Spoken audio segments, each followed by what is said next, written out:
লোভী সাপ আর চালাক ব্যাঙের গল্প ছোট্ট বন্ধুদের জন্য। শুরু হচ্ছে গল্প। এক ছিল সুন্দর একটা ঝিল।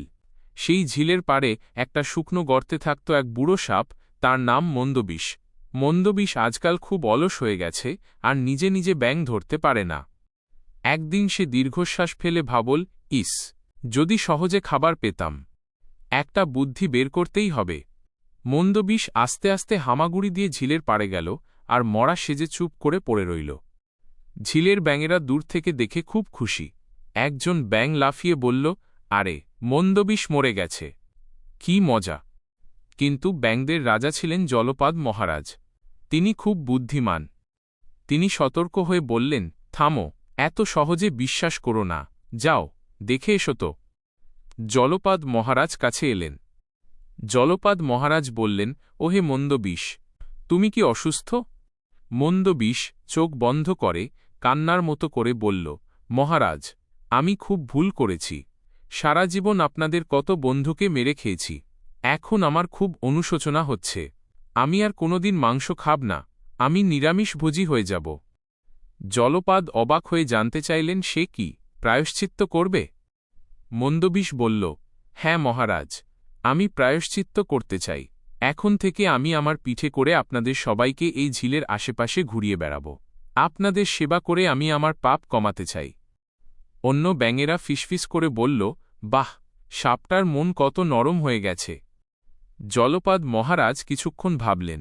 তিনি ভাবলেন, সাপকে বিশ্বাস করা ঠিক নয়, কিন্তু একটু ঘোড়ার লোভ সামলাতে পারছি না। তিনি বললেন, ঠিক আছে মন্দবিষ, তোমার কথায় ভরসা করলাম। পরের দিন থেকে মন্দবিষ তার পিঠে করে ব্যাঙদের ঘোরাতে শুরু করল। ব্যাঙেরা খুব মজা পেল, কিন্তু মন্দবিষ ছিল খুব ধূর্ত। সে রোজ রাতে চুপি চুপি একটা করে ব্যাঙ খেয়ে ফেলত, কিন্তু বাকিরা বুঝতেই পারত না। কিছুদিন পর একজন ব্যাঙ মহারাজকে বলল, মহারাজ, আমাদের বন্ধু পাঁচু আর মিঠু কোথায় গেল? ওরা তো নেই।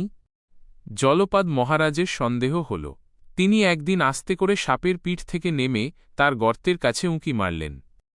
জলপাদ ভয়ে চিৎকার করে বললেন, ওহ না, মন্দবিষের গর্তের ভেতর শুধু ব্যাঙের হাড়গোড়, সে আমাদের ঠকিয়েছে।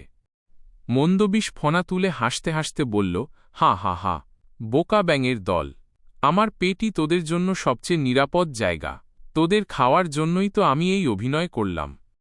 জলপাদ মহারাজ দ্রুত চিৎকার করে বললেন, পালাও সবাই, যত জোরে পারো পালাও। জলপাদ মহারাজ দ্রুত লাফ দিয়ে একটি গভীর ঝোপে লুকিয়ে গেলেন। বাকি ব্যাঙেরাও পালিয়ে গেল। মন্দবিষ জলপাদকে ধরতে পারল না। সে একা, হতাশ আর ক্ষুধার্ত হয়ে পড়ে রইল। ঝোপের ভেতর থেকে জলপাদ মহারাজ বললেন, লোভ করে শত্রুকে বিশ্বাস করলে এই পরিণতিই হয়। মন্দবিষ, তুমি একজন দুষ্ট শিকারী।